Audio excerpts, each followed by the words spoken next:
Genesis chapter 29. Then Jacob continued on his journey and came to the land of the eastern peoples.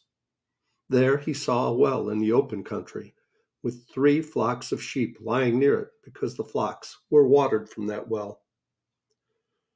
The stone over the mouth of the well was large.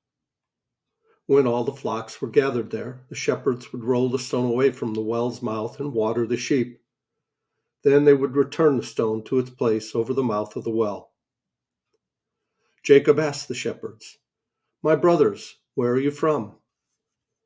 "We're from Haran," they replied. He said to them, "Do you know Laban, Nahor's grandson?" "Yes, we know him," they answered. Then Jacob asked them, "Is he well?" "Yes, he is," they said, "and here comes his daughter Rachel with the sheep."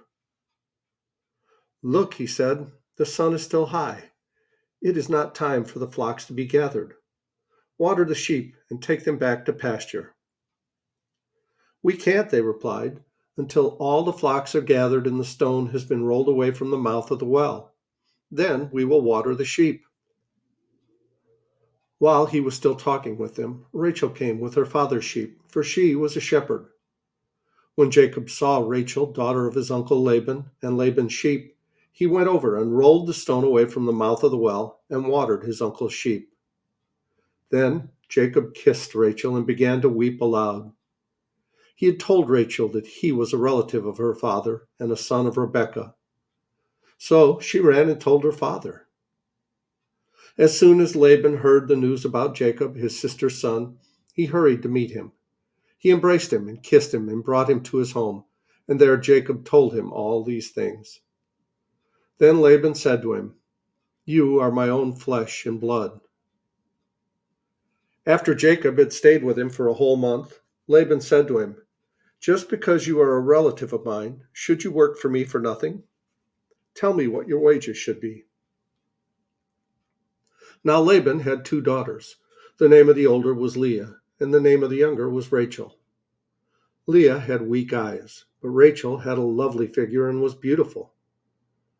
Jacob was in love with Rachel and said, "I'll work for you 7 years in return for your younger daughter Rachel."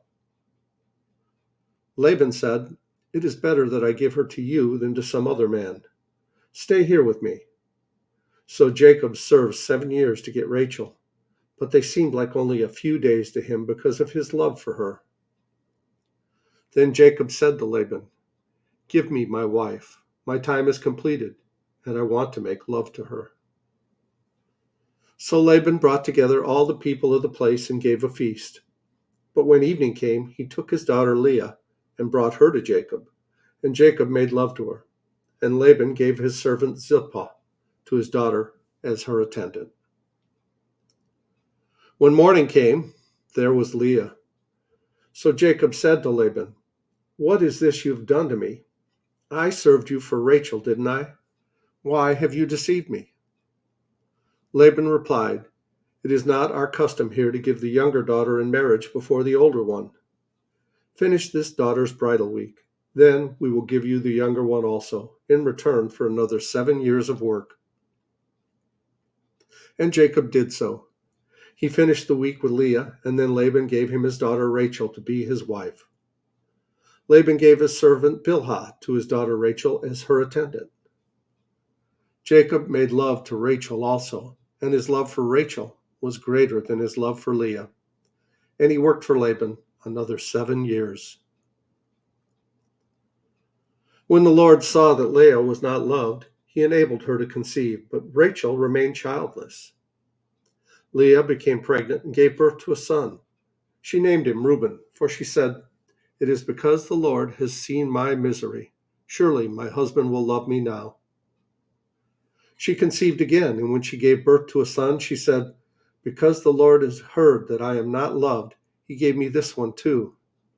So she named him Simeon.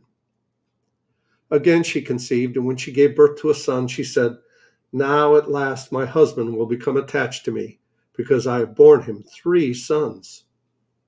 So he was named Levi. She conceived again, and when she gave birth to a son, she said, "This time I will praise the Lord." so she named him Judah. Then she stopped having children.